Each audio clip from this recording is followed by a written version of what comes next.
Welcome to my channel. This is One More Shot. Thanks for tuning in. Hopefully, after you watch the video, you leave a like or dislike it, or maybe even leave a comment. I'd appreciate it. And please check out my page. I have over 500 videos at the present time. And once again, thanks for watching. Looking for subscribers.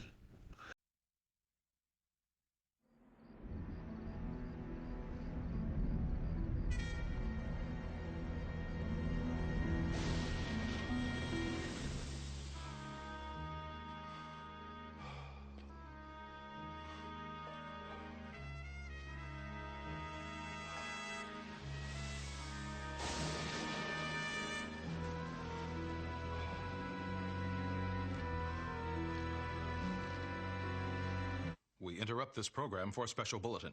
Here now is Sandy Hill. Seismologists at Caltech now report at least 3 separate seismic events tonight, each in the northern hemisphere, with earth tremors of magnitude 8.5 and above. Now, the first location is believed to be in the Thunder Basin area of Wyoming. That's about 200 miles east of Casper. So far, we have no reports of casualties. The other 2 sites in Europe and Asia have not been identified. But stay tuned at 11 o'clock news for further details. We now resume our regularly scheduled program.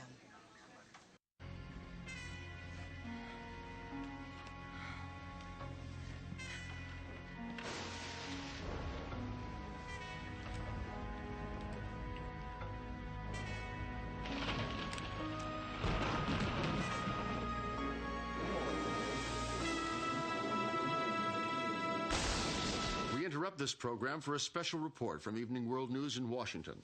Here now is Chief National Affairs Correspondent Sander Van Oker. Good evening. A meteor shower, which appears at this time every year, erupted into a massive cosmic event tonight as pieces of an enormous asteroid plunged to Earth. Reports are just coming in, but it appears that at 8:24 p.m. Eastern Time, the near-Earth asteroid known as 6645 Venturi hurtled from space and broke apart, striking the Earth at 3 separate points around the globe. Aftershocks were felt from Kamchatka Island in the Aleutians to Santiago, Chile. In all 3 cases, the meteorites hit deserted rural areas, leaving wide impact zones. Scientists say if any one of them had struck near an urban center, the results would have been catastrophic. We begin our coverage with correspondent Pamela Barnes outside Mount Palomar Observatory in the mountains east of San Diego. Sandy, as this story first broke, the report suggested that 3 massive earthquakes struck worldwide. The initial shock waves registered within minutes of each other at Caltech. The best image we have right now is this infrared shot from a KH-11 reconnaissance satellite. The crater is 2.4 kilometers wide, more than 1.5 miles across. The red you see around the rim is a section of scorched earth from a wildfire that set the grasslands ablaze at the moment of impact. Correspondent Bree Walker was vacationing in Wyoming when the meteor hit. She came in with the first fire crews, and we go to her above the crater. I'm told we're having trouble with the feed from Wyoming, so we'll bring Bree Walker's report to you as soon as possible. In the meantime, we go to Barry Steinbrenner of affiliate KTML in Casper, Wyoming. With fires from the meteor crater raging out of control, units from the 3rd Air National Guard Wing were quickly called in to extinguish the flames. More than 10,000 people living west of Thunder Basin are being evacuated by National Guardsmen amid fears the fires may spread. And there are numerous reports of power outages both north and east of Cheyenne. This is Barry Steinbrenner, KTML Action News, Casper, Wyoming. I'm told we've now contacted correspondent Bree Walker. She now brings us pictures of what is being called Impact Site Alpha, located 60 miles north of Grover's Mill, Wyoming. Bree, can you hear us? Sandy, as you well know, I've covered my share of disasters. The LA riots, Hurricane Andrew, last year's floods in the Mississippi, even Mount St. Helens when she blew. But nothing I've ever encountered could have prepared me for this.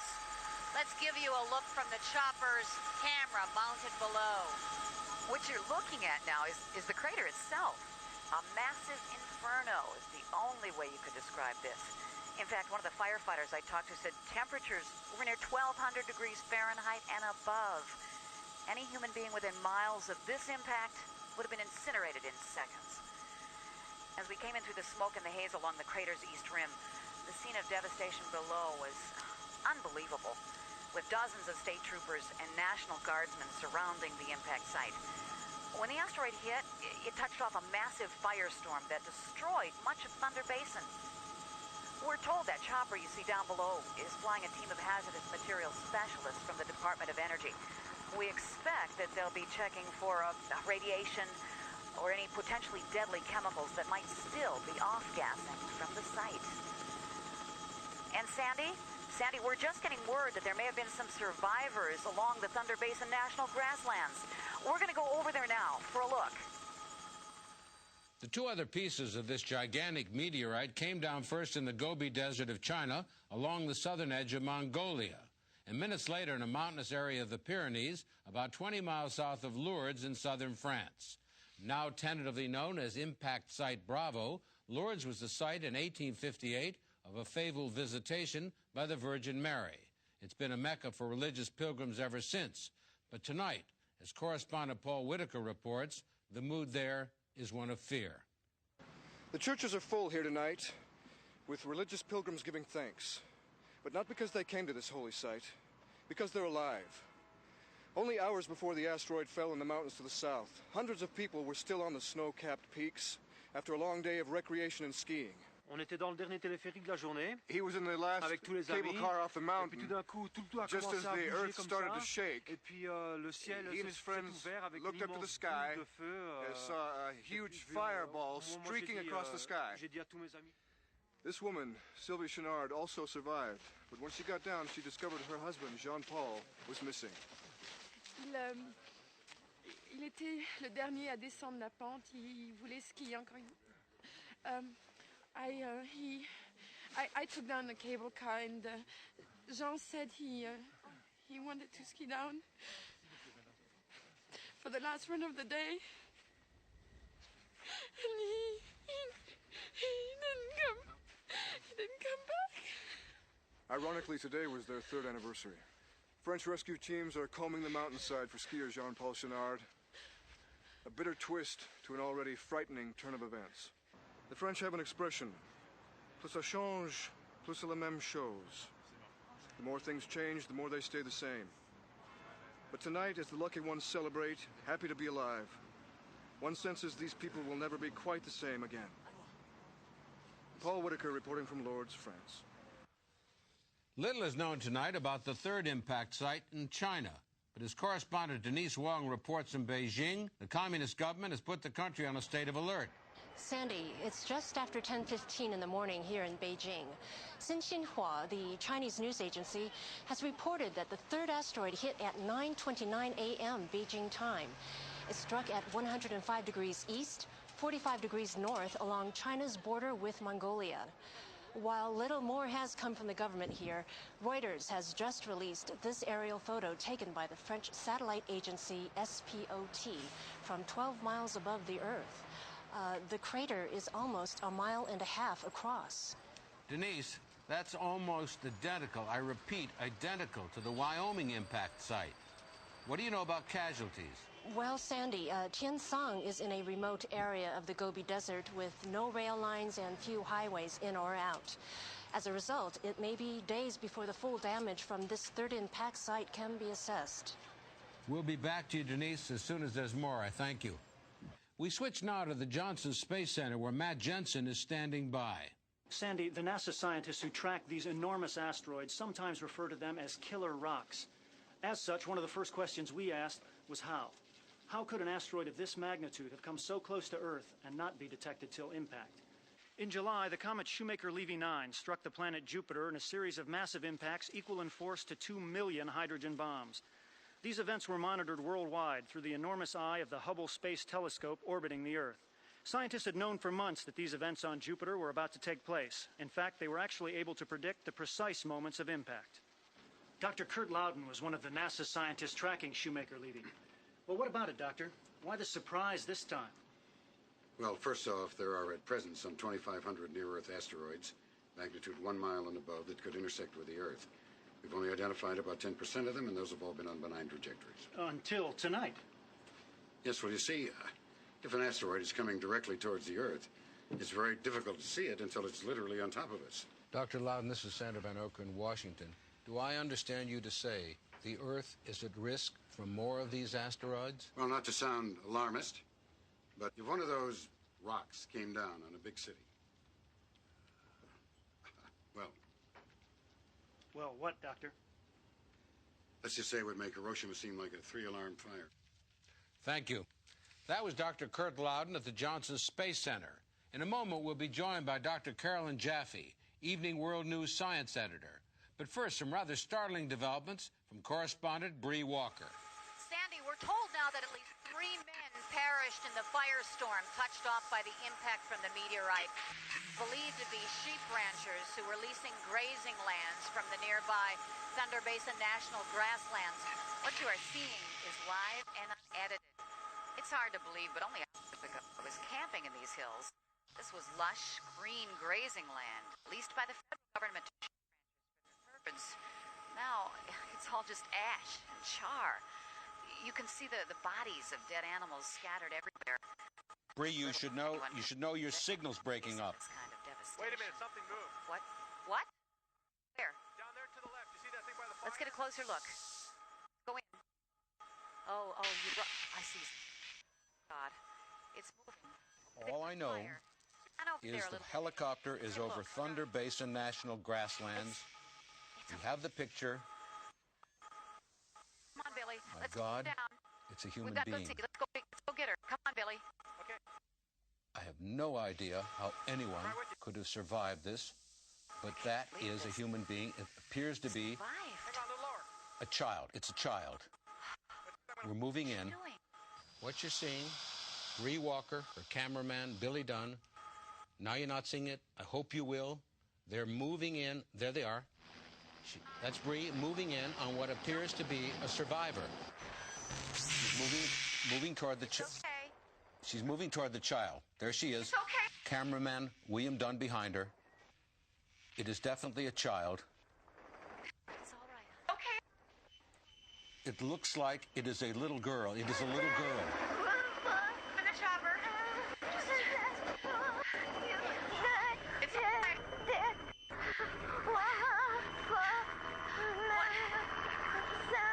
I cannot tell you what she is saying. As you can see, she appears badly burned. How she survived, I will never know.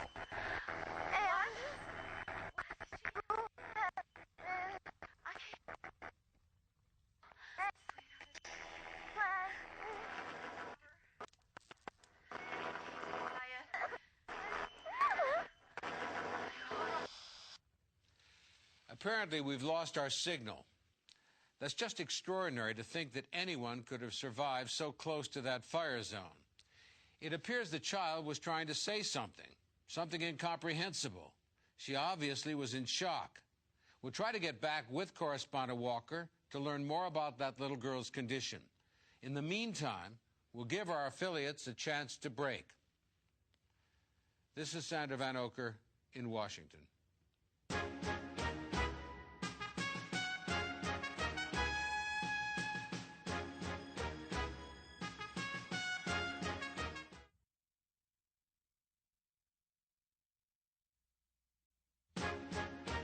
Here once again is Sandra Van Oker. If you're just tuning in, all of us witnessed a remarkable rescue tonight. After 3 fragments from a giant asteroid fell to Earth, causing untold damage worldwide, an Evening World News crew was flying over one of the impact sites when they saw something moving. Correspondent Bree Walker and cameraman William Dunn found a survivor, a little girl. We still don't know who she is or what she was saying.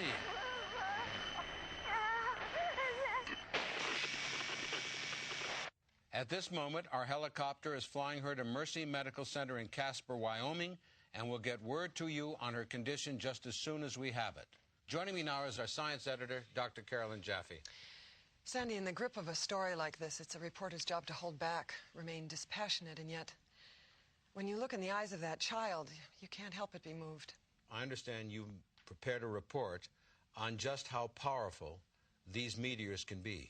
That's right, Sandy. The philosopher George Santayana once said that he who forgets history is destined to repeat it.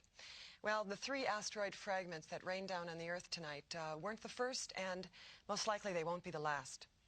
The crater at Winslow, Arizona, more than half a mile across, an enormous hole caused by an iron asteroid just 60 meters wide that hit more than 50,000 years ago. In 1908, an object the same size exploded a few miles above the ground near Tunguska River in Siberia. The shockwave, with the force of 15 hydrogen bombs, incinerated millions of acres in an impact area that would have spread from Maine to the Carolinas if it had hit the Northeast. But both of these were just BB shots compared to the big one. Known now as the KT event, scientists now believe an object in the order of 7 to 10 kilometers wide impacted 65 million years ago along the Mexican Yucatan Peninsula. A month after impact, the debris from the giant crater covered the Earth in a dust-like cloud that blocked out virtually all sunlight. Billions of life forms were killed within weeks, and ultimately the dinosaurs that had ruled the world for 140 million years perished. And Sandy, if an asteroid even one half that size were to hit the Earth today, the death rate could easily match that of the Black Plague, which wiped out half the population in Europe during the Middle Ages. Well, the question I've got to put to you is, how real is the threat to the Earth today? I'm afraid it's quite real. 2 years ago, NASA scientists calculated that the odds of a person dying from a near-Earth asteroid were about 1 in 20,000, about the same as being killed in an airline crash. And that's what they assumed? Until tonight. You see, the danger's increasing. Why is that? Astronomers at NASA's JPL say there is a 20% likelihood that because of the meteor shower tonight, we can expect more of these earthbound asteroids. Forgive me, I apologize, but they're ready now for that report from NASA, and we go to the Johnson Space Center, where correspondent Matthew Jensen is standing by. Matt? Sandy, the men and women who track these giant near-Earth objects have been working nonstop to analyze the data ever since the first impact at 7:24 Central Time. We were inside the operations center, where we regularly follow the shuttle flights. Then, just moments ago, some data came in from NASA's big radio telescope at Goldstone in the Mojave Desert, and all reporters were asked to move behind this wall of glass. They say a statement is imminent, but right now, we're watching and waiting. We'll be back to you, Matt. But first, for an insight on what may be happening, we go to correspondent Warren Olney at Goldstone. Warren? Sandy, this enormous 70-meter steerable antenna is part of NASA's deep space network used to track spacecraft. When a comet or asteroid is identified by wide-field telescopes like the one at Mount Palomar, the data is fed here, and the space debris, as they call these killer rocks, is then tracked with precision. Now, the scientists who work here are normally rather cool, understated people. But about an hour ago, when the data on 6645 Venturi was fully analyzed, this marine helicopter made an unscheduled landing. A pair of MPs raced inside. They emerged minutes later with one of the scientists here, and they rushed him aboard the chopper. No word yet on the scientist's name or his position with NASA. But sources say he was flown to nearby Edwards Air Force Base for a trip by jet to the Space Center in Houston. Warren, what could have been so important that they couldn't have linked up with Houston by phone or a teleconference? Another good question with no answer from here, Sandy. One source says that the scientist's involvement may have something to do with the asteroid's trajectory, both before and after it broke up. Thank you very much. We've just received an update from correspondent Denise Wong in Beijing. There are no known casualties near the third impact site, designated Charlie. However, the impact is said to have damaged the Tingshin hydroelectric dam, 40 kilometers to the south. Power outages have been reported throughout most of Langshan province, and the Chinese government is requesting emergency generating equipment and Red Cross assistance for the estimated 7.5 million people now without electricity or running water. Doctor, we've just gotten word on the condition of that little girl found wandering near the Wyoming impact site. We go now to Evening World News correspondent Bree Walker, standing by at Mercy Medical Center in Casper. The little girl we found at the scene was badly burned. She's in intensive care now, being treated for exposure and second-degree burns. Doctors have sedated her, and they say she's resting comfortably. Meanwhile, the Macomb County Sheriff's Department has set up a special hotline to try to find out who the little girl is. If you can help, here's the number, 1-800-555-4818. Bree Walker, Evening World News, Casper, Wyoming. There's more now on the fate of another victim. French skier Jean-Paul Chouinard. After combing the area near the second asteroid impact site, French rescue workers came upon Jean-Paul Chouinard huddled in a snow cave near the base of Mount Vinmen. We'll have an update soon from correspondent Paul Whitaker in southern France. Sandy, in this era of home video where people seem to shoot everything, I guess this was inevitable. We've just received tape from KWBF, our affiliate in Newcastle, Wyoming, some 80 miles from the impact site. It purports to show asteroid fragment Alpha streaking across the sky as it roars towards Thunder Basin. I'm told it was shot by Chris O'Neill, the father of 3 from Newcastle. The voice you're hearing is Mr. O'Neill's. Come on out, I'm freezing. Oh, Tyler, you look great. Pretty scary. Joshua? Gosh, that's an ugly mask, buddy. You look great. Come on, doesn't she look... Come on, Ashley, Tyler, tell Daddy what you're going to say when you go to the front door. Trick or treat. Oh, that's great. Oh, what is that? Get the kids in the house. The tape was analyzed by the FAA, and apparently that was the Alpha fragment from 6645 Venturi. We're going to watch it once more as it comes into the camera's lens. Get the kids in the house. Sandy, we're happy to report that no one was hurt, and the children went on to trick-or-treat with one incredible story to tell. Well, thank goodness for that. There's new information on that scientist rushed to Houston to confer with NASA officials. He is Dr. Avram Mandel, an astrophysicist at NASA's Jet Propulsion Lab. Sandy, sources say Dr. Mandel visits the Space Center here in Houston at least once a month, but this is far from a routine trip. In fact, we've just learned that he's flown here not on a conventional carrier, but in the jump seat of an Air Force F-16. With a maximum airspeed of more than 1,400 miles an hour, the flight time from Edwards to Houston should put Dr. Mandel on the ground some 22 minutes from now. Sandy, correspondent Robert Marino has just flown in from Denver, and he is at the edge of impact site Alpha. Apparently, the police there have just changed the ground rules. Robert? All of the news crews here have been asked to pull back from the immediate edge of the crater. The official reason is safety. State police saying that there have been aftershocks as a result of the impact. But none of the press on the ground here has felt anything, and there's been stepped-up activity at the crater by NASA scientists. We shot this video only moments ago. Sandy, as you can see, dozens of investigators from NASA and the Pentagon have been flown into the site, which is now beginning to resemble a small air base. You can see a chopper below landing, carrying additional troops armed with assault weapons. Why the government would need firepower like that at the site of a meteor impact is anybody's guess. We're told among the personnel being moved to the site is a team of map makers from the U.S. Geological Survey. In addition, the FAA has now established a no-fly zone immediately over the crater. They've made it quite clear that anyone violating this restriction would be fired upon. So these are the last pictures you're likely to see for a while. Sandy, at impact Robert, site... we're going to have to cut away. A statement is imminent from the press room at the Johnson Space Center. We go now to correspondent Matt Jensen.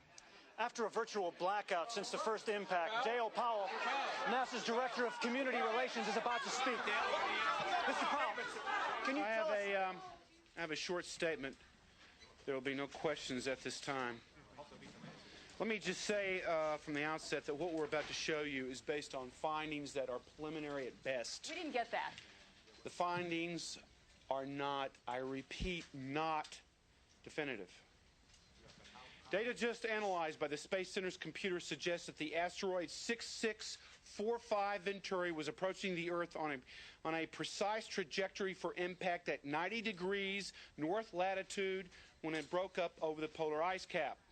The 3 debris segments that split apart landed at the following impact points. 0 degrees longitude near Lourdes, France. The other 2 sites were at 105 degrees west in Wyoming, and the same longitude east in Mongolia, here and here. All 3 sites were located at 45 degrees north latitude. What, they're filming it. That is all we have at this point. Dale, wait a minute. You're saying they broke up over the North Pole and came down in a perfect pattern? That is correct. What does that mean? Made no conclusions at this point. Well, what are the chances that a random asteroid would hit and break up and fall with such precision? No comment. Well, what about the fact that Dr. Avram Mandel is being flown here on an Air Force fighter jet? What about it? Well, you couldn't have gotten him down here any faster if you'd shot him from a cannon. So what's your point? Well, according to his bio, he is a founding member of SETI. Does that mean extraterrestrials were involved? Like I said at the beginning, there are no questions. Come on, Dale, give it. Well, no. Come on. Okay, stand by. We're going to go live here. There you have it, Sandy. Back during the Watergate, they would have called that a non-denial denial. This isn't like NASA. Ever since the Challenger disaster, they've been one of the most open agencies in the government. That's right, Sandy. But as soon as I mentioned SETI, Powell shut right down. SETI was originally a NASA program. Yes, but just last year their funding was cut. Most of the scientists here are members of SETI. And as you know, Sandy, SETI is an acronym. It stands for the Search for Extraterrestrial Intelligence. These are scientists who are dedicated to the belief that there is life on other planets. Our continuing coverage, Asteroid Fire from the Sky, will resume after this.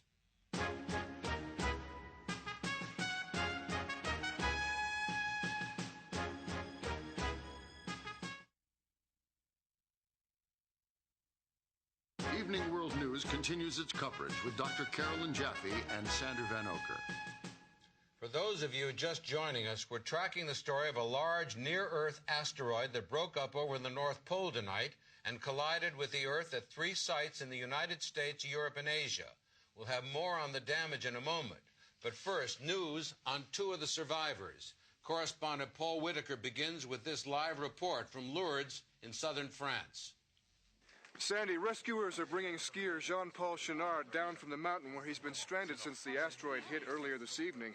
We've been getting reports that his condition is critical. He's semi-comatose and suffering from frostbite and third-degree burns. Getting him down off this mountain has been an incredible task, as you can well imagine, and his wife Sylvie is clearly relieved that he's been found alive. She's going to accompany him to the burn center in Nice. We're going to follow this story, and we'll get back to you as soon as we know more. This is Paul Whitaker, Evening World News, reporting from Lourdes. We switch now to Mercy Medical Center in Casper, Wyoming, where correspondent Bree Walker is standing by. Bree? Sandy, a woman called here to the hotline just moments ago and said the little girl is her daughter. The sheriff gave few other details, but did issue a statement confirming the identity of the little girl as 8-year-old Kimberly Hastings of Corrales, New Mexico. Apparently, she had been missing since last Friday. No one knows yet how she got this far north. Corrales is almost 400 miles from where the asteroid hit. Doctors say she is still in critical condition tonight, yet she is one lucky little girl. With the mystery over little Kimberly's identity cleared up, we shift now to a larger question. How is it that an asteroid could break up and fall to Earth with an almost geometric precision? My colleague, science editor Dr. Carolyn Jaffe, has found one astronomer who believes he has the answer. You are looking at the Sea of Tranquility, a vast stretch of craters created over the centuries when asteroids pockmarked the lunar surface. This shot of the moon was taken through a 158-inch Cassegrain reflector telescope. The man operating it is Dr. Robert Perlman, a Caltech PhD and astronomer who has personally identified a half-dozen major comets. Dr. Perlman, what's the significance of tonight's event? Well, you see, in astronomical terms, tonight's event coming so close to Shoemaker Levy 9 is really unique in recorded history. We understand that you actually have a photograph of 6645 Venturi taken just before it broke up. This was taken at an elevation of 12,500 miles above the pole. Now, 4 minutes later, when we attempted to take another plate, the asteroid exploded. Dr. Perlman, Sander Van Oker. Ah, Mr. Van Oker. I understand you're the co-chair with Dr. Avram Mandel of SETI, the Search for Extraterrestrial Intelligence. I am. Well, Doctor, what do you make of the announcement by NASA that the asteroid fragment struck in precise order? Well, it just confirms what we've been saying for years. I mean, with 200 billion stellar systems in the Milky Way galaxy alone, the existence of intelligent life beyond Earth is undeniable. Perhaps, but why jump to that conclusion in this case just because the asteroid fragments hit at the same latitude? Well, that's a very, very good question. Let me see if this... Yes. Can you see this? Yes, we can. All right. 6645 Venturi approached the Earth on a dead-center trajectory for the North Pole. The angles of the 3 impact sites, A, B, and C, are exactly 45 degrees. Huh. The odds against that happening in nature are something like, 10 to the 58th power. So, what are you saying? I'm saying that what we've seen tonight is unnatural. Could it happen at random? Not a chance. Oh, thank you, Doctor. That was astronomer Robert Perlman, Executive Director of the American Observatory in Kitt Peak, Arizona. We need to point out for our viewers the danger of speculation at this point. Because of the breaking events tonight, we're bringing you information that's live and unedited. That's right, Sandy. And viewers should keep that in mind as they watch this next report from Barry Steinbrenner of affiliate KTML in Casper, Wyoming. A 39-year-old crop duster pilot identified as Dwayne Thomas Haskell was questioned by local law enforcement and Air Force officials tonight and later released after reporting a UFO. The alleged incident occurred as he was landing his plane some 40 miles west of Crash Site Alpha near Benson, Wyoming. They ask you about the UFOs, Mr. Haskell. I've already said all I'm going to say. I've already said it. Why were you in there so long? I told the Air Force people all I know. Yeah, but why were you in there so long? I don't want to discuss it. Get away from my truck! Since Haskell refuses to talk, we taped this interview with Sheriff's Deputy Anson Peters, the first official to speak with Haskell. He told me that he was just coming down at around 6:45 after dusting all day. Anyway, Haskell was shaken. I mean, the man was terrified. He said he was just coming in when this thing appeared on his right-hand side, and it followed him a few hundred feet as he landed, and then it streaked across his windshield, and then the thing took off straight up like a shot. At this point, the pilot Haskell is in seclusion. We checked with the FAA to see if there was anything unusual on radar, and they had no comment. This is Barry Steinbrenner, KTML Action News, Wyoming. Well, we've just learned that Mr. Haskell has sold his story to the National Enquirer. Though he denies it, the full purchase price is believed to be upwards of $100,000. Well, was there really something up there tonight? We took our cameras outside just moments ago to get reactions. Do I believe in UFOs? I don't know. I like the aliens. I like that theory. I have no doubt that it's a UFO. I definitely don't think it's UFOs.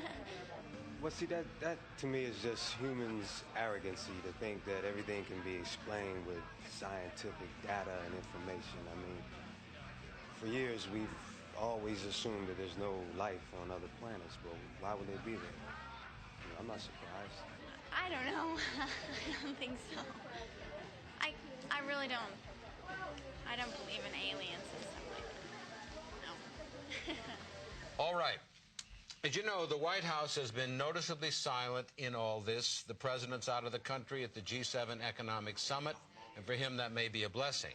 But there's at least one segment of the administration willing to comment on the alleged UFO incident. We go now to National Security Correspondent Mark Manetti at the Pentagon. Here with me tonight is the Deputy Undersecretary of Defense for Advanced Technologies, Dr. Norbert Hazelton. Now, Doctor, with NASA's announcement of how the asteroid fragments came in, I suppose that talk of UFOs was inevitable. Absolutely. They all come out of the woodwork at times like this. All right, granted the crop duster report has yet to be confirmed, but what about the findings of Dr. Robert Perlman? He's a respected scientist. Look, there's an irresponsible segment of the scientific community that seems bent on proving the existence of little green men, and that's fine. The problem is that the U.S. has been trying to establish contact for decades to no avail. 7 separate unmanned probes have been launched toward the edge of the galaxy, beaming messages from Earth. There have been more than 1,000 U.S. space shots alone since the 1950s. Another 2,400 by the Russians. 12 men landed on the moon and returned without sightings. We wanted to find them. There was nothing. What about the geometric pattern of the crashes? I mean, how could something so precise simply be attributed as a natural phenomenon? Well, I've got just one answer for you. Snowflakes. Hundreds of trillions of them fall to Earth every year, each with an intricate geometric pattern and no two alike. Nature is precise in its randomness, and that is the fascination of it. Thank you, Doctor. Back to you. Sandy, with these allegations of UFO involvement, we shouldn't forget the real story here. That the more than 2,000 near-Earth asteroids, still uncharted by NASA, represent a significant threat to the Earth. 2 years ago, during a football game in Peekskill, New York, fans observed this meteorite streak through the sky where it almost destroyed a residential neighborhood. In 1972, an alert photographer in the Grand Teton National Park caught this object as it streaked across the sky at 33,000 miles an hour. With an estimated weight of 1 million pounds, it narrowly missed a campground with thousands of people. And in 1989, an asteroid half a mile wide narrowly missed the planet. The Earth had been directly in line with that giant rock only 6 hours earlier. You're saying that we were only 6 hours away from catastrophe? That's right. In fact, after that near miss, a congressional report concluded, quote, had the asteroid struck the Earth, it would have caused a disaster unprecedented in human history. Doctor, as you know, while government officials continue to insist that tonight's asteroid hits were of natural origin, there's a growing segment of the population who sense something more. And joining us now is Terrence Freeman, author of the recent bestseller, Messengers from Beyond. Mr. Freeman, welcome. Glad to be here, Sandy. Mr. Freeman, you've long been a proponent of the theory that intelligent life has visited Earth before, correct?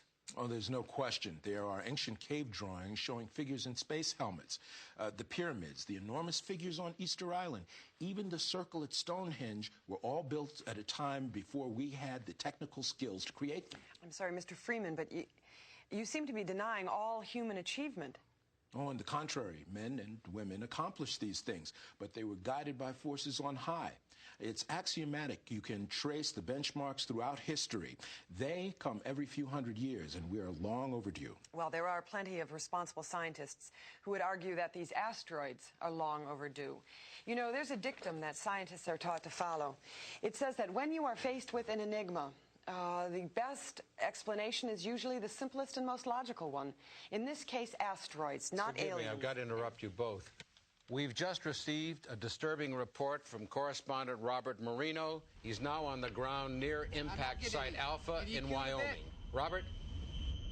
Sandy, two events in the last 10 minutes have put this asteroid impact in a chilling new light.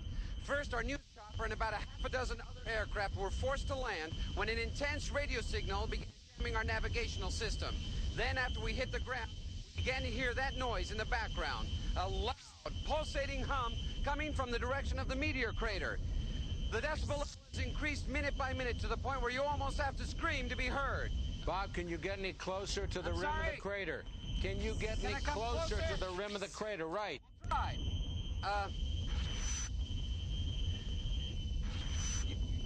We'll hear the sound level increase as we move towards the crater. It's eerie. It's a sound unlike anything I've ever heard before. And it is loud. It's painful. In fact, it's absolutely deafening. You can hear me for this, but it's terrible. I can't take it anymore. The AP is reporting that state police units as far away as Casper, Wyoming, have been picking up that same loud hum on their radios. And there's this statement just in from NASA's Jet Propulsion Laboratory, quote, a persistent audio signal of unknown origin on the edge of the FM band is being emitted from the vortex of the crater, unquote. In other words, that apparently benign piece of space rock is charged electronically and sending out some sort of signal. Matt Jensen has more from Houston. Officials here at the Johnson Space Center have confirmed that similar radio signals have now been detected, emanating from the Bravo and Charlie impact sites in southern France and in the Gobi Desert of Mongolia. There's no official word from NASA, but sources here say that the signals could be natural in origin, the result of what is being described as, quote, a pulsating charged ion field, which developed during the parent asteroid's flight through the atmosphere. We repeat, at this juncture, the word is that the signals are of natural origin. Back to you. There's some activity at the FAA's Air Traffic System Command in Washington, D.C. We go there now with correspondent Mike Curtis. Caroline, I'm standing in the Aviation Command Center, where authorities have now confirmed that signals emanating from the asteroid sites have begun to disrupt commercial air traffic. With me now is Facility Manager David Case. David, are you able to shed any light on this situation for us? Well, traffic has been disrupted across the country, but as you can see on the screen behind me, the problem is most acute at O'Hare in Chicago, Wayne County Airport in Detroit, and the three New York City hubs, Newark, JFK, and LaGuardia. Mr. Case, this is Carolyn Jaffe. 45 degrees north is the very same parallel where the asteroid fragment struck. Yes, ma'am? You have any comment on that? No, I'm afraid I have nothing to say about that at this time. If you'll excuse me, I have to get back to work. This is Mike Curtis reporting live. Back to you, Caroline. Thanks, Mike. In a moment, we hope to have more on those mysterious radio signals. We stress again, we don't yet know the full significance of all this, but one thing is clear. An event that began some 95 minutes ago with few human casualties has now grown into an international air crisis affecting thousands. Our continuing coverage, Asteroid, Fire from the Sky, will return in a moment.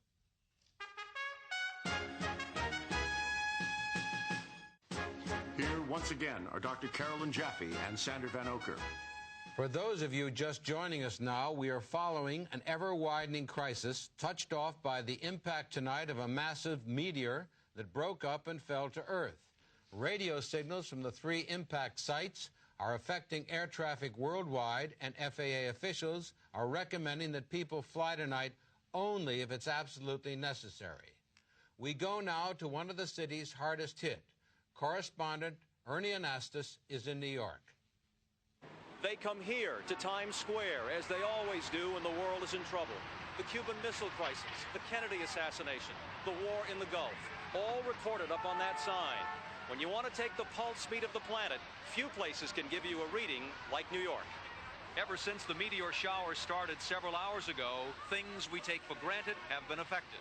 Officials at Newark Airport are reporting delays of up to 3 hours. The situation is worse at LaGuardia, and the two runways at JFK have been completely shut down. All New York-bound air traffic was diverted to Boston and Hartford, as interference from the three impact sites continues to scramble radar. The only planes moving at LaGuardia were outgoing flights. The resulting gridlock at airports has produced massive traffic jams. This is the Holland Tunnel tonight, and as you can see, traffic backed up with thousands leaving the city by car. Others abandoned their vehicles and rushed into the tunnel trying to get out of the city on foot. New York City 911 Emergency Center is overloaded now and running on backup generators at this hour. The police and fire departments have called in all off-duty personnel during the crisis. And finally, hundreds of people of all denominations jammed St. Patrick's Cathedral tonight for a prayer vigil conducted by Terence Cardinal O'Connell. So, Sandy, here we are at the foot of the tower where the ball drops every New Year's Eve. And if we had stood here last December 31st, looking ahead to 1994, I assure you that no one would have predicted this. Ernie Anastas, Evening World News, New York. As money markets open now in Asia, there are reports that trading has been suspended on the Hong Kong and Tokyo markets. Scattered power outages have been reported throughout Europe and Asia, but for the most part, people are staying calm, just watching and waiting to see if the unthinkable is possible.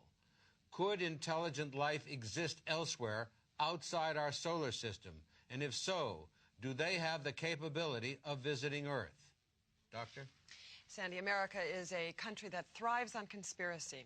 The very word cover-up is part of our national lexicon, and for close to 5 decades now, tens of thousands of Americans have been convinced of two things: that there is something out there, and the government doesn't want us to know. The UFO era began in 1947 when a sheep rancher in Roswell, New Mexico, found fragments of what he said was a flying disc. Later, the Air Force called it a weather balloon, but a secret government report made public years later described the recovery of 4 tiny bodies from the Roswell crash site. And ever since then, there have been hundreds of reported sightings. However, the Air Force shut down Project Blue Book, concluding, quote, "No evidence has been found that any of the UFO reports reflect a threat to our national security." Well, there's science fact and there's science fiction. To help separate the two, we go now to a man who spent years studying the threat from these massive meteors. Arthur C. Clarke, the noted author of 2001 and dozens of other books, was recently nominated for the Nobel Peace Prize. He joins us now live from his home in Colombo, Sri Lanka. Dr. Clarke, thanks for being with us. My pleasure. Dr. Clarke, as far back as 1973, in your book Rendezvous with Rama, you wrote about the threat from near-Earth asteroids. Isn't that right? That's correct. There are those who believe tonight's impacts may have some connection to extraterrestrials. What's your view? Well, I believe there's plenty of intelligent life out there in space, but actual visitors, very unlikely, despite the claims of the UFO enthusiasts. Why is that? Well, we've been sending out radio, radar signals for 50 years. They now fill a volume of space 100 light years across, but we haven't had any reply. Well, UFO advocates would say that you have had replies, but that the government just isn't telling. Nonsense. I'd give any saucer gate about 24 hours to unravel. And apart from the broadcast transmissions, NASA has made attempts to send messages to any possible civilization in space using the Voyager space probes. I understand you have a copy there of the disc they sent out on Voyager 2. Yes, a record like this, carrying pictures and messages from the peoples of Earth and from the United Nations. Well, if they're out there and we sent them a beacon, so to speak, why wouldn't they answer? I'm afraid it's a function of time and space. The distance between advanced civilizations may be thousands of light years, so even if they were traveling at the speed of light, it might take them several millennia to get here. But just for the sake of argument, say it was possible. All right, then the question is why bother to come here? For the Earth to be chosen, we must assume we're rather special. But looking at the primitive state of our civilization, I think that's very conceited. So what are you saying? Well, there's a much bigger issue at stake. The need to protect ourselves against rogue asteroids, which are very real and pose a much bigger threat to Earth. Thank you, Dr. Clarke. That was scientist and author Arthur C. Clarke speaking to us from Sri Lanka. We go to Lourdes, France, where correspondent Paul Whitaker has an update on the condition of Jean-Paul Junard, the French skier who survived the second impact. I'm here at Julian Airport near Lourdes, France, where just moments ago doctors airlifted Jean-Paul Junard to the Colombert Burn Center in Nice. We spoke to Junard's wife Sylvie just moments before they departed. No, pas maintenant. What is your husband's condition, please? He was trying to tell me, I don't know, maybe how he survived. I just don't know. But Jean-Paul is strong and he will not give up. C'est tout, je dois m'en aller. In the meantime, Air France has suspended all flights in and out of Rome, where these bizarre radio signals threaten to paralyze one of Europe's busiest airports. This is Paul Whitaker, Evening World News, Julian Airport near Lourdes, France. Wyoming police have widened the area of evacuation to some 200 miles around impact site Alpha. And we're about to go live to correspondent Robert Marino near... No, I'm sorry, we're not going there. We're not. We've just received word of an unscheduled briefing at the White House. Correspondent Mike Curtis is standing by. Mike? Sandy, a formal briefing had been scheduled for 11 p.m. tonight to coincide with local news broadcasts, but moments ago the White House press corps was summoned here for what's being described as a high-priority briefing. Press Secretary Barbara Schiller, that must be her now. Barbara? Barbara, one question, please. Earlier tonight, following the impact of 3 meteor fragments, President Clinton directed NASA to begin around-the-clock monitoring of all near-Earth asteroids with the potential of penetrating the atmosphere. At approximately 9:17 p.m., the Air Force's geodes tracking stations at Socorro, New Mexico, Maui, Hawaii, and Diego Garcia in the Indian Ocean detected the presence of what appears to be a second asteroid. At 65 meters or 200 feet in length, it is on a trajectory almost identical to the path of 6645 Venturi. The radio telescope at Arecibo, Puerto Rico, locked on, and they confirm that the object is heading toward the Earth at an airspeed of 32,000 miles per hour. The expected impact in the area of the polar ice cap is some 5 minutes from now. At 9:52 p.m. Eastern Time, the President and Joint Chiefs of Staff ordered units of the 388th Fighter Wing from Hill Air Force Base in Utah to a full alert. A pair of F-16 fighters from the 18th Space Surveillance Squadron were ordered into the air on a Defense Condition 2 status. The planes are armed with Hawk optically guided missiles capable of destroying the asteroid before impact.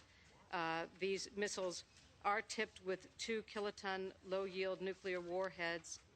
The F-16s are expected to be in target range at approximately 10:16 is 4 minutes from now. Barbara. Yes, Mario, yes. Barbara, how can the president possibly justify the use of nuclear weapons? Well, a panel from the National Academy of Sciences met tonight, and their conclusion was that if the asteroid penetrated the ice cap, then the consequences to the Earth's ecological balance could be absolutely catastrophic. So, what about the radio signals jamming air traffic? How will that affect the F-16's launch? It is our understanding that the traffic is affected only along the 45th parallel. Yes, 45th parallel. Yes, Michelle. Did the president consult Congress? The president did speak with leaders of both houses earlier this evening. Yeah. And what about other world leaders? Russian President Boris Yeltsin and Chinese Premier Deng Xiaoping have been informed. Both leaders have expressed their consent, as has the chairman of the UN Security Council. Let me just tell you one other thing, and that is that the missile hardware that is to be used is identical to that which was deployed so successfully in the Gulf War. That's all that we have to say. There's word just in that the event will be monitored live at the Johnson Space Center. They're deciding whether or not to give the media access to the feed, but NASA, which has been quite quiet throughout much of this crisis, now seems to be opening up. Matt Jensen's live in Houston. Why the sudden turnaround? Sandy, no one here wants to openly break ranks with the White House or the Pentagon. But there are a number of scientists who are unsure about the use of nuclear weapons. Among them, Dr. Kurt Loudon, who we spoke with earlier. Doctor, what is your concern? Simply this. With an incoming projectile moving at 50 times the speed of sound, a close-quarters air engagement may be quite ineffective. Also, the prospect of a nuclear burst over the ice cap may produce consequences even more dire for the Earth's ecology. Ladies and gentlemen, the point being, NASA will be monitoring U.S. Strategic Command Offutt Air Force Base, Omaha, Nebraska. We will be listening to the voice of Air Force Launch Control Officer Major Scotty Powers. You will be allowed to stay. That was Dale Powell, the Director of Community Relations here for NASA. He has just told the press that we will be allowed to stay here in the Operations Center where they will be monitoring the F-16s. So we'll be back when the missiles are ready to be launched. Doctor, there's late word from New York, where the United Nations Security Council has gone into special session. Correspondent Ernie Anastas is outside UN headquarters. Excuse me, could you tell me why you're here tonight? To let the world leaders know that if we are being visited, the asteroids represent some kind of contact and the world should respond in peace. Ambassador, what action will the Council take? In the event of the unthinkable, and these are indeed extraterrestrials, we'll try and formulate an agenda for receiving them. Personally, I don't care if it's asteroids or aliens. The most important thing is to keep our families safe, keep our homes safe. If they come to Brooklyn, we'll know what to do. And I come down here with my boys from SUNY College. Figure maybe we could find us some aliens, smack some heads. Why so hostile? You kidding me? I got a brother flies for the airlines. Now, if these things are messing with air traffic, we got to stop them. The two fighters that took off from Hill Air Force Base in Utah will be designated Interceptor 1 and Interceptor 2. We go back now to Mission Control at the Johnson Space Center. Sandy, we're at T-minus 52 seconds and counting here. You'll be seeing 3 pictures up on that active matrix display. On the furthest screen is a feed from the tracking station at Socorro, New Mexico, showing the incoming asteroid. The middle screen will be a graphic showing the 2 F-16s and the asteroid in relation to the North Pole. And the image on the far left is from a camera mounted in the cockpit of Interceptor 1. T-minus 30 seconds. That's Major Scotty Powers, the Air Force Launch Control Officer. Enable warheads. Warhead enabled. Confirm. Lock on guidance. Roger, radar lock. 2's locked. Prepare to fire, then egress left. Cleared to fire in 3, 2, 1, engage. Come on home, boys. 10 seconds to contact. 8, 7. What the hell was that? 6. I too, Johnny. 5. We're losing video on India 1, India 2. Do you copy? We have contact of the missiles. It seems like we've had a direct hit on the asteroid, but there's some concern here that we've lost the image of the cockpit. You copy. Say again. Okay, now we've lost the image of both India 1 and India 2. Dale. India 1, India 2. What happened to the image here on the in the cockpit? I have no comment. I don't know. We saw exactly what I saw. Was it a hit on the asteroid? Do we have any information? I have no comment. Dale, what happened to the pilots? People are watching here. John. Maui, come in. India 1, India 2. Dale, you have to let us know. Did we lose pilots on this or not? Were the pilots shot down?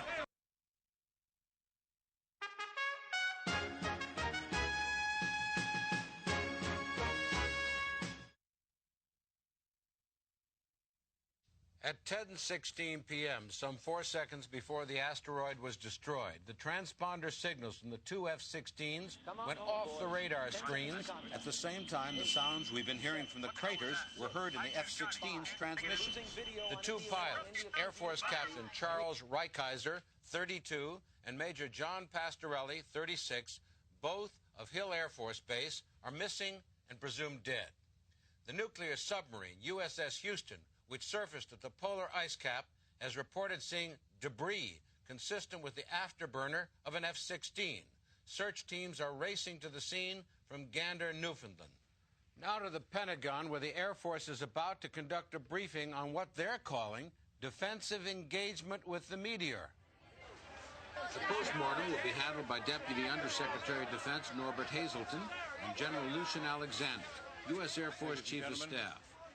Let me say at the outset that we are deeply grieved over the loss of two outstanding Air Force pilots. But they gave their lives so that we can stand here tonight and report a near-perfect mission profile. I want to stress that the warhead loads were extremely low yield. Any trace radiation should dissipate in the atmosphere within a matter of days. All radio signals from Wyoming, France, and Mongolia have ceased once again. There is every reason to believe that what the people of the Earth experienced was a natural phenomenon. General Alexander, how can you attribute this to natural phenomenon when we all saw the glow inside the cockpit? Just a lens flare. At airspeeds like that, with the light conditions over the pole, the cockpit array throws off a number of video spikes. Okay, but wait, what about the trajectory? All right, come on. 6645 Venturi and the same asteroid, the latest one, they were on the identical path. Not surprising. It's not surprising. It's quite possible they were both part of the same source asteroid. No. The pieces simply split in deep space and came in online. I'll tell you one thing, ladies and gentlemen. If there was ever an argument for jump-starting the anti-missile defense shield, this is it. We were lucky tonight. Good shooting, great hardware. The next time, it might be a different story. Next time, General? What do you suggest? There's going to be a next time? That anti-missile shield the General was talking about, of course, is the Star Wars system, a favorite of President Reagan's, put on the shelf when President Clinton came into power. Sandy, the Air Force F-16 jet carrying Dr. Avram Mandel has touched down in Houston. He's about to arrive at the Johnson Space Center in Houston, and Matt Jensen is there live. Matthew? Carolyn, any minute now, that door behind me will open, and a man who has been something of an enigma in all this will arrive and speak with me. There he is. Here he comes.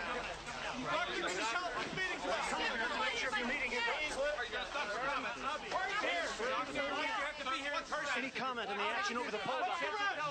They do have a comment. The action of the Pentagon is frankly unforgivable. There is a force behind these asteroids that is clearly intelligent. The fact that they chose to land first in unpopulated areas demonstrates clearly that they meant us no harm.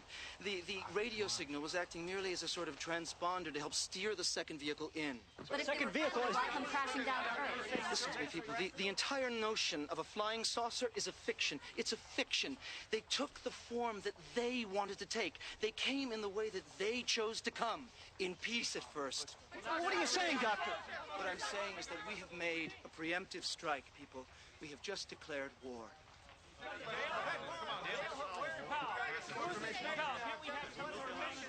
It's clear that Dr. Mandel is quite emotional.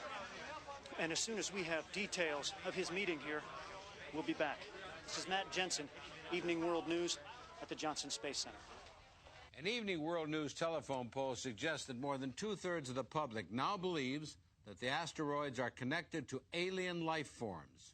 It has been a night filled with charges and countercharges, but we would be remiss as journalists if we didn't separate fact from allegation. To the best of anyone's knowledge, at this point, the giant meteors that came to Earth tonight were of natural origin. All right. With the radio signals now silent, Robert Marino is live from Faith, a Wyoming town less than 50 miles from the impact site Alpha. Robert. I'm here in Faith, an old religious community dating back to the mid-19th century. The town is well outside the evacuation zone. There were no reported casualties or incidents after the nearby impact. Then, after the meteor explosion at the North Pole, Wyoming Edison detected an unusual power surge here. They sent a repair crew out to inspect, and when they got here, this is what they found. Sandy, the streets are deserted. Everybody has vanished. Men, women, children, cats, and dogs. I mean, cars are left in the middle of the streets, and except for the National Guardsmen, there isn't a soul here. The town is completely empty, frozen in time. The sidewalks are strewn with trick-or-treat bags, as if the children had simply dropped them as they left. I don't know what else to say. It's eerie. Air National Guard Sergeant Leroy Diggs told us he was a forward recon in Desert Storm, but that he never saw anything like this. It's like they got swallowed up. We did a full house-to-house, checked for radiation, toxic emissions. We got nothing. I'm telling you, there's no way to explain this. The rescue workers are even using motion detectors, set to pick up the smallest movement, but there's nothing.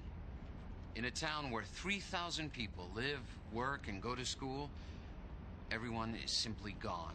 As soon as we have any word on what happened here, we'll be back. But for now, this is a ghost town. This is Robert Marino, Faith, Wyoming. A rather sad note from France. Paul Whitaker reports from outside the Colombier Burn Center in Nice, where it's now morning. It's 6:43 a.m. Greenwich time here, Sandy, and doctors have just sent word that Jean-Paul Chenard, the French skier they plucked off the mountain, has died. He regained consciousness briefly before succumbing to injuries sustained when the asteroid hit, and doctors were able to get a recording of his last words here. Fearing that it would be exploited by the tabloid press, his widow Sylvie has requested that it be released to the networks.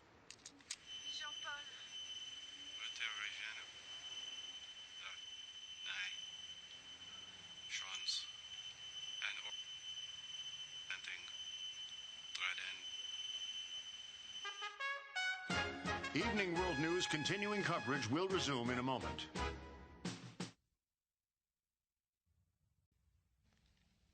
Continuing our coverage in the aftermath of three enormous meteor fragments that struck the Earth tonight, we go first to correspondent Mike Curtis at the FAA's Air Traffic System Command in Washington, D.C. Radio signals from the three impact sites may have stopped, but aviation authorities report ticket counters jammed at airports nationwide. This is Baltimore Washington International. Most airlines report delays of up to 3 hours as dozens of flights are being diverted there. Sandy, this is a continental light market, and fortunately the people at this end of the terminal are able to get out because these flights are still taking off. Authorities say it may be morning before traffic returns to normal. This is Mike Curtis at the Aviation Command Center, Washington, D.C. Meanwhile, correspondent Warren Olney has news on the final words of French skier Jean-Paul Chenard. He's outside NASA's Goldstone facility in the Mojave Desert. Warren? Carolyn, in this breaking story that seems to take a different turn every minute, we have just learned that the last words of Jean-Paul Chenard are being analyzed here by NASA's computers.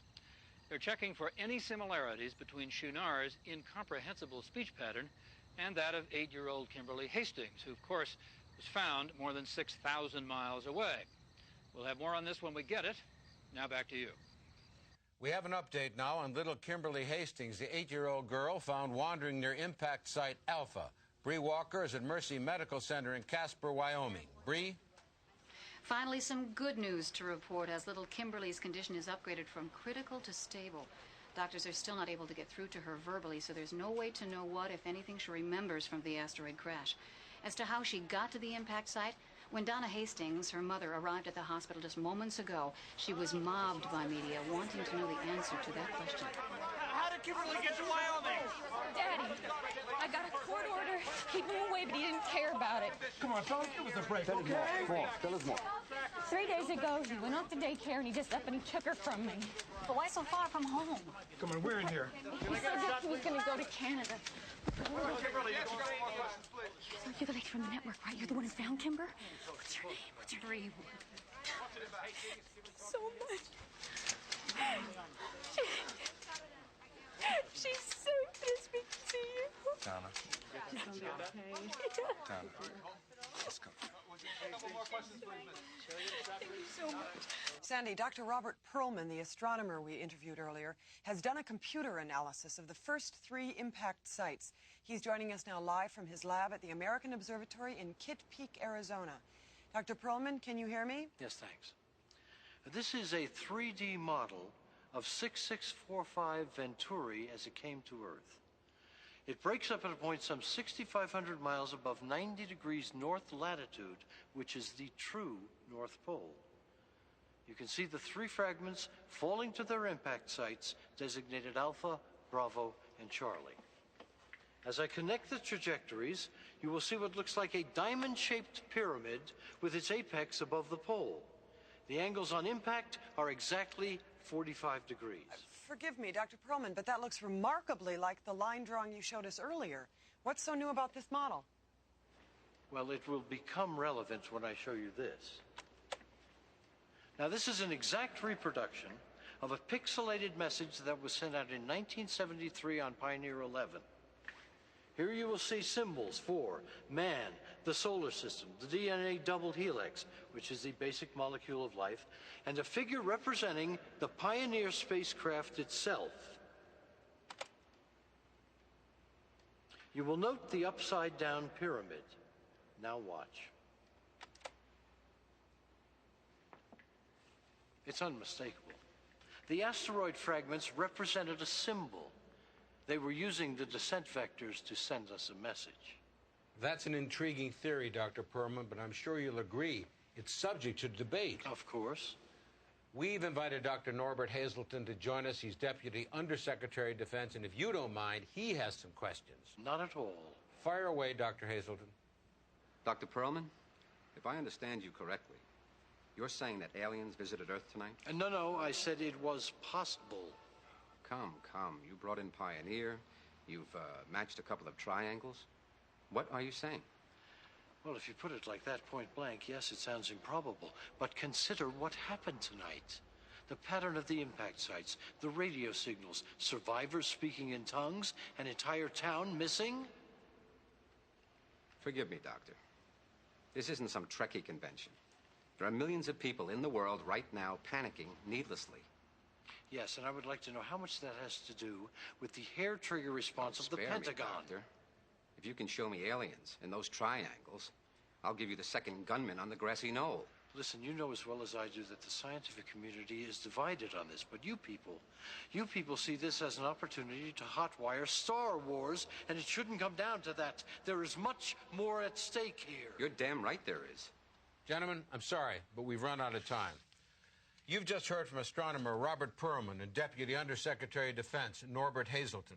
And now to recap, the Earth was rocked tonight by 3 separate fragments from an enormous meteor that landed in the United States, Europe, and Asia. A second meteor on a direct path with the first one was shot down by U.S. planes using nuclear weapons over the North Pole. The 2 pilots in that mission perished.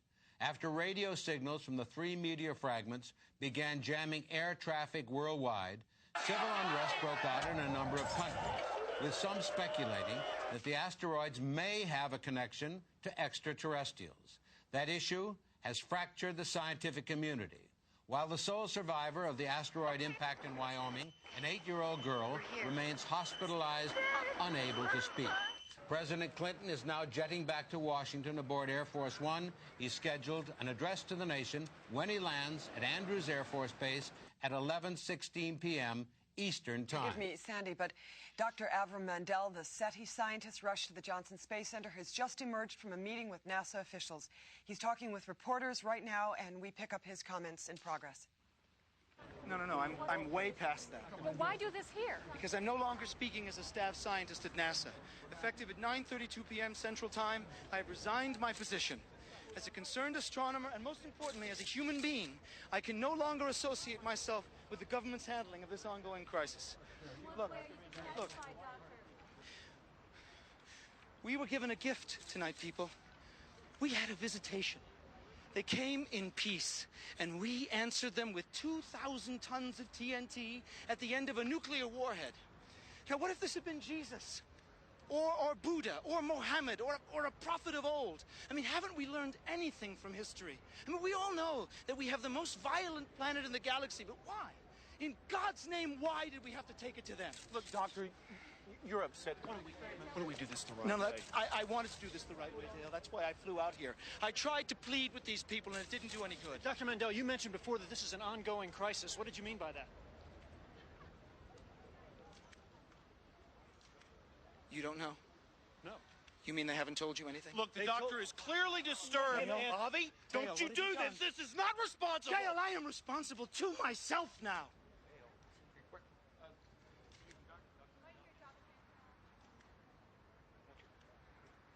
I'm so sorry. I'm so sorry. At approximately 10:32 p.m. Eastern Time, the radio telescope at Goldstone, Mojave, received a signal. Air Force tracking stations locked on as well.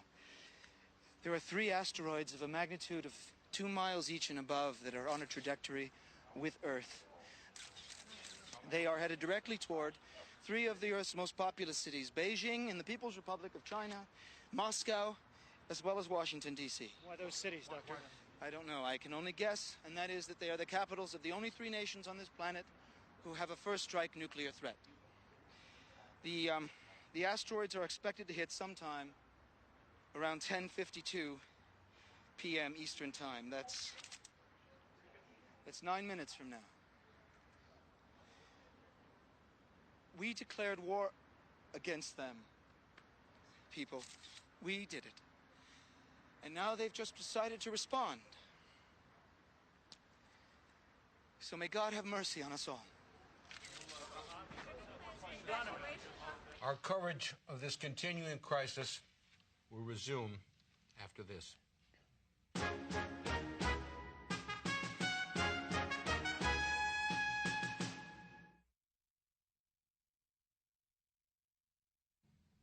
From now on, we'll stay on the air continuously until this crisis is over. As we count down now to the moment of impact, the mayors of the nation's 10 largest cities have all imposed curfews.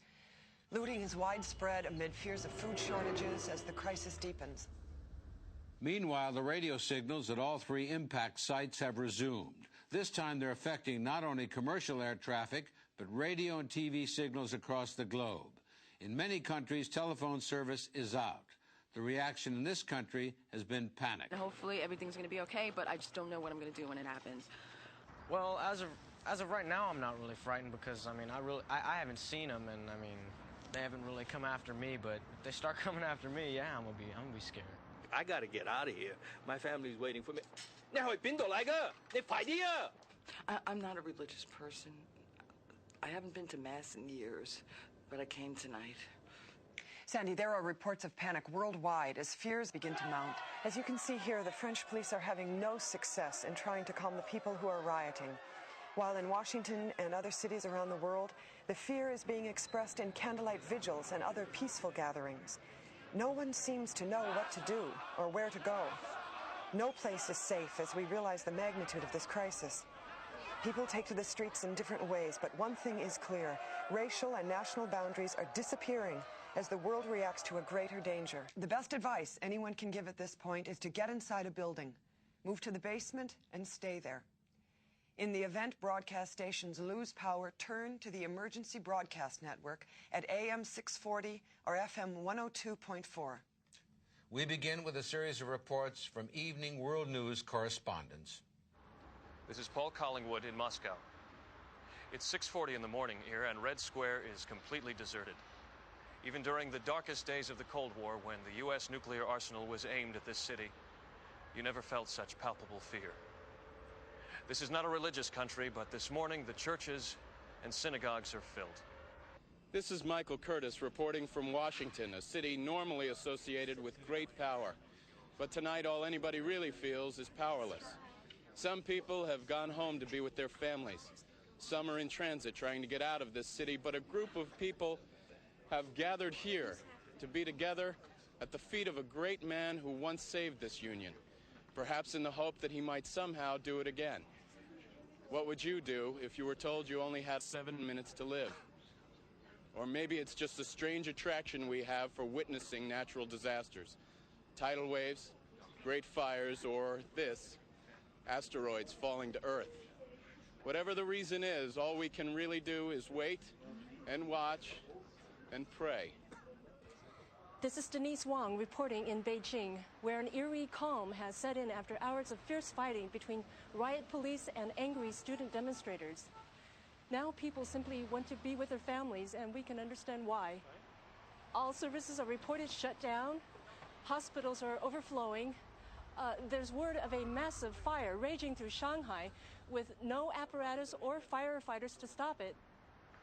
If this is your last day on Earth, you want to spend it with the people you love. Denise Wong, Evening World News in Beijing. You know, Carolyn, at a time like this, you can't help but feel for our correspondents elsewhere. You know, Denise Wong has got a husband and 2 children up in San Francisco. Yes, the threat is imminent, of course, to the cities that we've just mentioned. But if the asteroids hit Earth, as feared, the entire planet will be impacted. Matt Jensen is standing by, as he has been all night, at the Johnson Space Center. Matthew? Carolyn, as you can see behind me, many of the scientists here at the Operations Center have gone home to be with their families. Of the few that remain, Dr. Kurt Loudon. Doctor, we've been told that if even one of these asteroids impacts as expected, the effect worldwide could be apocalyptic. Could you elaborate? Yeah, just like the KT event 65 million years ago. If an asteroid 1 mile or larger strikes on land, it'll throw up enough debris to create what amounts to a nuclear winter. If we can see the screens behind us, you can see the 3 asteroids as they proceed on target. They are now some 11,000 miles from Earth, but closing fast. With 5 minutes and counting until the asteroids break the Earth's atmosphere, late word from the Pentagon that there's a plan in place to meet them head-on. General Lucian Alexander is briefing reporters. Air Force Space Command and the U.S. Navy are preparing to counter the threat with nuclear weapons, directed by the most advanced guidance system, each carrying 10 independently targetable re-entry vehicles. They'll be launched from the Trident submarine USS Ohio in the North Sea and from F.E. Warren Air Force Base in Cheyenne, Wyoming. The Soviets and the Chinese have agreed not to respond for fear of an all-out nuclear exchange. The Peacekeeper and Trident D5 devices will hit their targets and take them out with surgical precision and minimum collateral damage. Listen, how defense can nuclear missiles be against UFOs? We still have no definitive proof of alien life forms. There's every likelihood that these asteroids are the result of a meteor shower of massive proportions. The point is, either we cut and run or we stand and fight. We're now at DEFCON 1, T-minus 3 minutes and counting. You know, Carolyn, in the midst of a story like this, when you're talking about millions of lives being affected, I can't help but think of one, Kimberly Hastings in Wyoming. We go now to Bree Walker at Mercy Medical Center in Wyoming. With all the hope in this room just moments ago, I don't quite know how to say this. Shortly after we spoke to you, little Kimberly Hastings collapsed and went into cardiac arrest. A crash team rushed in, but at 8:51 p.m., little Kimberly Hastings passed away. And whatever it is that she knew about that asteroid went with her. We are now less than 3 minutes from the first impact in the People's Republic. I just want to say something to Lindsay, my little girl. she's 6. She had a tooth out last week. The tooth fairy brought her a silver dollar. Honey, I want you to know that Mommy loves you very much. I want you and Daddy, you hold each other real, real tight. And know how much I love you both. I'm just going to finish up here. And we're all going to be together real soon. Carolyn, you don't have to stay here. You don't. Let's just see it through. You sure? We're now less than 2 minutes before the Air Force launches its Peacekeeper missiles. We'll be live via satellite with correspondent Denise Wong in Beijing, Paul Collingwood in Moscow, and Mike Curtis here in the nation's capital. And now for the launch phase, we go to Matt Jensen at the Johnson Space Center. Sandy, the radio signals that you hear and that are coming through our headsets are coming off the feed from Impact Site Alpha. The sound is ear-piercing. I'm going to have to do the rest of this with headphones. Patrick? It's okay, Matt. We can hear you now. The asteroids have now been designated X-Ray, Yankee, and Zulu. It's XYZ. In a few seconds, you'll be able to see them hurtling down towards Earth at 4,000 to 5,000 miles an hour. The missile exchange will be monitored by tracking stations in Maui, Socorro, and in Diego Garcia. Attention all stations. Status green alert. That voice you're hearing is Major Scotty Powers, the launch control officer. Combat crew initiate execute launch command on my mark in 10 seconds. His voice is from the U.S. Strategic Command Offutt Air Force Base in Omaha, Nebraska. 5, 4, 3, 2, 1. Launcher closure open. Missile away. Denise Wong, Beijing is target 1. Impact expected at 40 seconds from now.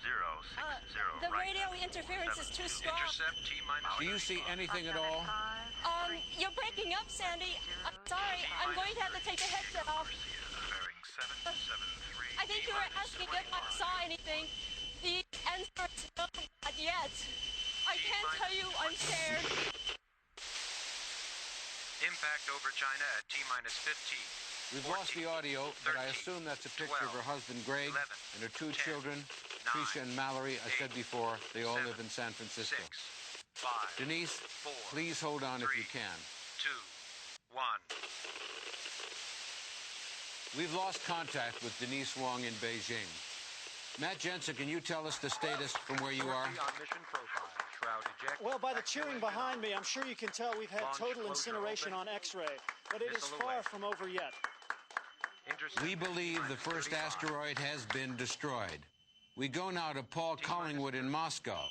Paul, what's it look like where you are? Nothing so far, Sam. Just the same piercing signal in my headset. Sandy, for the record, I'm a 4-year correspondent. And we're all proud of you, Paul, and your colleagues. And tomorrow would have been my 28th birthday. 12, 11, 10, 9, 8, I love you, Mom and Dad. 7, 6, 5, 4, 3, 2, 1.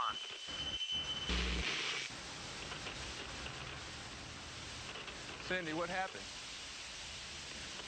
They should have impacted by now. Paul, it looks like we've destroyed 2 out of 3 now. Mike Curtis at the Lincoln Memorial. Attention all stations, round robin on Zulu. Sandy, it's really impossible to see anything tonight. It's so overcast all night long. Impact over Washington in 15. Oh my God! 14. Now I see it. 12, It's so bright and it's coming in fast. 10, They've 9, got the 8, countdown. 7. It's getting too close, Sandy. Why aren't they shooting at this thing now? 3, 2.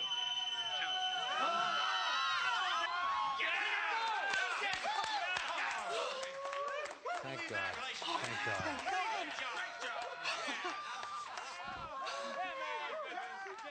How does it feel out there? It feels fabulous. It's like the day the wall went down. Yeah. Happy birthday, Paul. Happy birthday, Paul. Thank you, Sandy. Sandy. Thank you, Denise. We're gonna go home now. I'd say you've earned it. Thanks for a job well done. Thank you very much. Have a very Thank good you. day. Have a good day. Reaction from around the world is typical of this live footage you're seeing right now.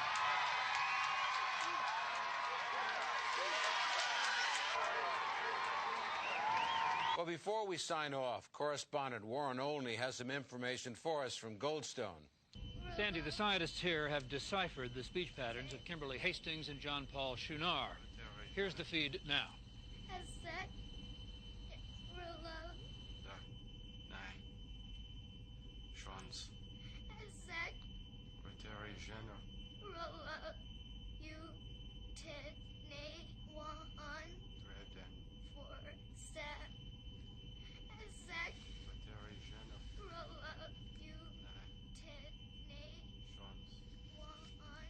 One 147 member states.